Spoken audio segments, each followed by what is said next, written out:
Hello दोस्तों, आप सभी का स्वागत है इस फार्मा यूट्यूब चैनल में। हम आपके लिए आज काफ़ी इंटरेस्टिंग टॉपिक लेके आए हैं, that is how to become clinical research associate. As ये जॉब काफ़ी हाईली पेड होता है एंड हाईली डिमांडिंग जॉब है इन क्लिनिकल रिसर्च। तो जो भी स्टूडेंट अपने ग्रेजुएशन के लास्ट ईयर में है या उन्हें सीआरए बनना है, तो ये वीडियो उनके लिए काफ़ी हेल्पफुल होने वाली है। तो इस वीडियो को लास्ट तक देखिएगा। अगर आपने इस चैनल को सब्सक्राइब नहीं किया है तो इस चैनल को प्लीज़ सब्सक्राइब कर दीजिए एंड शेयर कर दीजिए। चलिए चलते हैं, आज का वीडियो हम स्टार्ट करते हैं।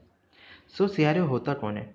CRA is one of the most important stakeholders involved in clinical trials. They mainly work on the behalf of sponsor funding clinical trials or with any contract research organization. Means उन्हें sponsor या CRO के through higher किया जाता है for auditing purpose. That is जो भी site है वो बराबर क्लिनिकल ट्रायल कंडक्ट कर रही है कि नहीं, वो देखने का काम होता है CRA का। एंड उन्हें ऑडिटर्स या फर्स्ट लाइन डिफेंस भी की तरह भी देखा जाता है। एंड इन्हें क्यों देखा जाता है ये आने वाले स्लाइड में आपको पता चलेगा। चलिए देखते हैं CRA बनने के लिए क्वालिफिकेशन क्राइटेरिया क्या रिक्वायर्ड है टू बिकमिंग CRA। इनमें से कोई भी जो डिग्रीज मेंशन है यहाँ पे आपके पास होनी चाहिए, दैट इज़ एम फार्मेसी। ये पोस्ट ग्रेजुएशन प्रोग्राम होता है जिसकी ड्यूरेशन होती है 2 year. Then followed by B pharmacy, bachelor of pharmacy, इसकी ड्यूरेशन होती है 4 year program.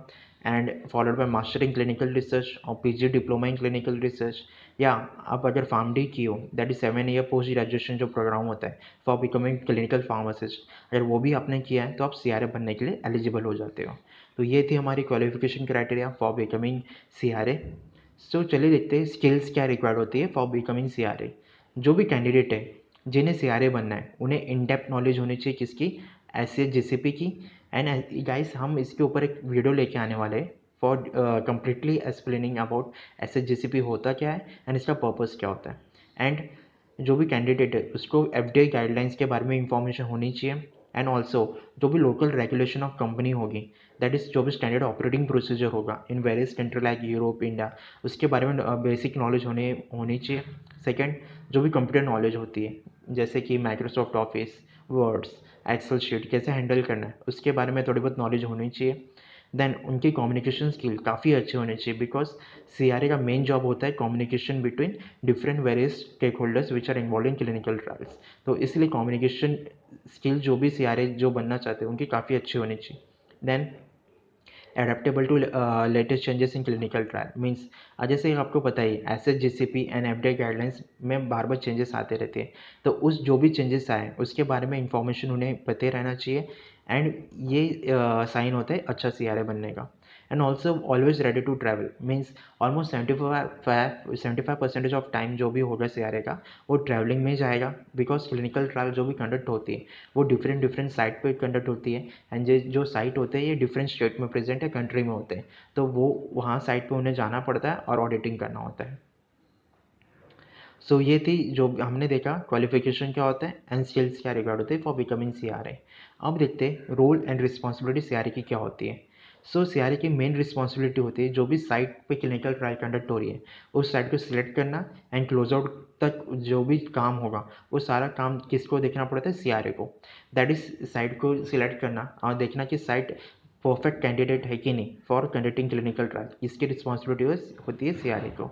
And also at a central point of contact between all the stakeholders involved in clinical trials। जो भी stakeholders involved है in clinical trial उन सारों के बीच में सेंट्रल पॉइंट ऑफ कांटेक्ट कौन होता है, CRA होता है। चलिए देखते हैं जो भी स्टेक होल्डर्स है कौन कौन से स्टेक होल्डर्स इन्वॉल्व होते हैं क्लिनिकल ट्रायल में। जैसे कि clinical trial manager, clinical trial leader, sponsor, trial team में स्टडी नर्स हो गया, क्लिनिकल ट्रायल कोऑर्डिनेटर हो गया, क्लिनिकल ट्रायल असिस्टेंट हो गया, then PI, principal investigator in senior CRA। इन सभी के बीच में कौन सेंट्रल पॉइंट ऑफ कॉन्टैक्ट होता है, दैट इज CRA। एंड आप इसके थ्रू पता चल सकता है कि आप CRA की कितनी बड़ी रिस्पॉन्सिबिलिटी होती है। एंड ऑल्सो जो भी ट्रेनिंग एस्पेक्ट होते हैं दैट इज़ प्रोटोकॉल से रिलेटेड ट्रेनिंग, इन्वेस्टिगेटिव ब्रोचर से रिलेटेड ट्रेनिंग जो भी साइट स्टाफ को देनी होती है वो कौन करता है, CRA की रिस्पॉन्सिबिलिटी होती है। Then also creation and collection of important clinical document, that is जो भी इसेंशियल डॉक्यूमेंट होता है जैसे कि 1572 form, financial disclosure form, then protocol signature page, ये सारे कलेक्शन करना, रिव्यू करना किसकी रिस्पॉन्सिबिलिटी होती है, CRA की होती है। and also to work closely with principal investigator for configuration of study and protect all participants from unethical or dangerous condition. Means जो भी पेशेंट रिक्रूट होते हैं इन क्लिनिकल स्टडी वो किसके थ्रू रिक्रूट होते हैं, that is clinical trial coordinator. And clinical trial coordinator जो भी इंक्लूजन या एक्सक्लूजन क्राइटेरिया होता है इन प्रोटोकॉल उसके बेस के ऊपर ही वो पेशेंट रिक्रूट करता है. बट ऐसे भी चांसेस होते हैं कि मिस्टेक होने के कि पेशेंट जो भी सिलेक्ट किया है वो परफेक्ट कैंडिडेट नहीं हो फॉर क्लिनिकल स्टडी. तो इस सिनेरियो में सीआरए का मेन रोल होता है कि वो देखना कि जो भी कैंडिडेट इन्वॉल्व हुए हैं इन क्लिनिकल स्टडी वो परफेक्ट है कि नहीं for conducting clinical study. And also जो भी सीनियर सीआरए उन्हें हेल्प करना in preparation of regulatory submission. And also one of the most main role of the CRA is to perform SDR and SDV, that is source data review, and SDV stand for source data verification. So ये सारी role and responsibility होती है CRA की. सो चलिए देखते हैं CRA की starting salary क्या होती है. स्टार्टिंग सैलरी अराउंड CRA की 2.8 से 4 लाख पर ईयर होती है. एंड बट उनकी जो हाइक है वो फ्रिक्वेंट होती रहती है on their based on their performance. Maximum से मैक्सिमम उनकी सैलरी 18 से 25 लाख पर ईयर तक जाती है, आज जो कि काफ़ी बेस्ट CRA होते हैं. एंड उनका प्रमोशन लैडर क्या होता है, उनका प्रमोशन किस फॉर्म में होता है, दैट इज CRA से वो सीनियर CRA में के पोजीशन पे आते हैं. Then followed by assistant CTM, that is clinical trial managers. Then followed by CTM lead. Then उसके बाद वो असिस्टेंट CTL में प्रमोट होते हैं. देन फाइनली वो क्लिनिकल ट्रायल लीडर के पोजीशन पे आते हैं. एंड ये पोजीशन टॉप मोस्ट पोजीशन होते हैं clinical research. So, is there any institute which provide offline CRA course? Answer is yes. That is Clini Pharma and CBR Tech. ये दो institute है जो CRA comprehensive CRA course provide करती है. And इसका course duration होता है 6 month to 1 year. And इसकी फीस होती है अराउंड 1.5 से 2 लाख पर ईयर का. And also along with the offline course online CRA course भी प्रोवाइड करती है कई सारे इंस्टीट्यूट. उसमें से टॉप मोस्ट इंस्टीट्यूट है SCRI, James and Lind institute and Clini India. इनकी भी फीस अराउंड 1.25 से 1.5 के बीच लाख के बीच में होती है. एंड इनकी ड्यूरेशन भी होती है 6 लाख. सो जो भी online offline CRA course provide हो रही है वो वर्थफुल है कि नहीं, definitely no. Has most of the जो भी कोर्स प्रोवाइड हो किया जा रहा है उससे काफ़ी हाईली प्राइस है रखा गया है. एंड जो भी 100% प्लेसमेंट जो ऑफर ये लोग बोलते हैं इंस्टीट्यूट वो हमेशा सच नहीं होता.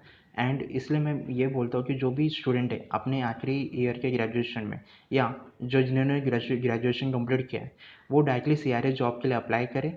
या अगर उन्हें CRA जॉब नहीं मिल रहा है तो कौन सा भी अगर डिफरेंट जॉब मिल रहा है जैसे कि क्लिनिकल ट्रायल कोऑर्डिनेटर या क्लिनिकल ट्रायल असिस्टेंट या TMM स्पेशलिस्ट, इनमें से कोई भी अगर जॉब मिल रहा है उस जॉब को ले. एंड अलॉन्ग विद दैट वो CRA से रिलेटेड जो भी शॉर्ट टर्म ट्रेनिंग है वो ले जो कि यूट्यूब पे अवेलेबल है उससे रिलेटेड सारे वीडियो. एंड ये सभी चीज़ करते ही वो CRA के लिए एलिजिबल हो जाएंगे एंड उन्हें इन फ्यूचर CRA का जॉब पाना आसान हो जाता है. सो आपको कौन से साइट से CRA का जो जॉब है उनके रिलेटेड नोटिफिकेशन मिलता रहेगा, that is LinkedIn, Indeed.com, Naukri.com. ये 3 साइट सफिशिएंट है फॉर गेटिंग CRA जॉब या नोटिफिकेशन पाने के लिए. ये तीनों साइट कन्फर्म सफिशिएंट होते हैं. एंड कौन सी कंपनी एक्टिवली रिक्रूट करती है CRA को, that is Covance, PPD, Eli Lilly, IQVIA, Syneos, Teva Pharmaceuticals, Boehringer Ingelheim, Novotech. So ये सारी कंपनी के आप साइट पे जाइए, उनके वेबसाइट पे जाइए और देखिए CRA का जो भी रोल एंड रिस्पॉन्सिबिलिटी क्या है, ये कैसा प्रोसीजर हायर करने का, इन्हें देखते रहिए और वहाँ पे आप अप्लाई करते रहिए. तो डेफिनेटली ये नहीं कहता हूँ कि आपको तुरंत ही जो है जॉब मिल जाएगा CRA का. डेफिनेटली आपको स्ट्रगल करना होगा बिकॉज कंपटीशन बहुत होती है CRA जॉब पाने के लिए. बट डेफिनेटली अगर आपने ट्राई किया है तो कभी ना कभी आपको जॉब मिल ही जाएगा CRA का. सो गाइज ये था आज का हमारा वीडियो. होपफुल आपको ये हेल्प मिली हो CRA बनने का जो भी आपने इच्छा रखा है उसके लिए. एंड हमने एक टेलीग्राम चैनल बनाया है जिसमें जो भी फार्मा फील्ड के रिलेटेड जो डेली अपडेट्स हम शेयर करते हैं प्लस जो भी क्लिनिकल ट्रायल कोर्सेस है वो जो हम जल्द लाने वाले हैं उसके बारे में इंफॉर्मेशन शेयर करते रहते हैं। तो अगर आपको इंटरेस्ट है तो उस टेलीग्राम चैनल में आप ज्वाइन हो सकते हो, यानी कि लिंक डिस्क्रिप्शन में दे दी गई है। एंड ऑल्सो मैं बताना चाहता हूँ कि हमने clinical trial documentation course start कर दिया है और उससे रिलेटेड हमने 3-4 वीडियो ऑलरेडी बना चुके हैं। तो अगर आपने उन वीडियो को नहीं देखी है तो उनके भी लिंक डिस्क्रिप्शन में दे दी गई है एंड उन वीडियो को आप उस लिंक के थ्रू देख सकते हो। सो इस चैनल को प्लीज़ शेयर एंड सब्सक्राइब ज़रूर करिएगा। So then till then bye bye.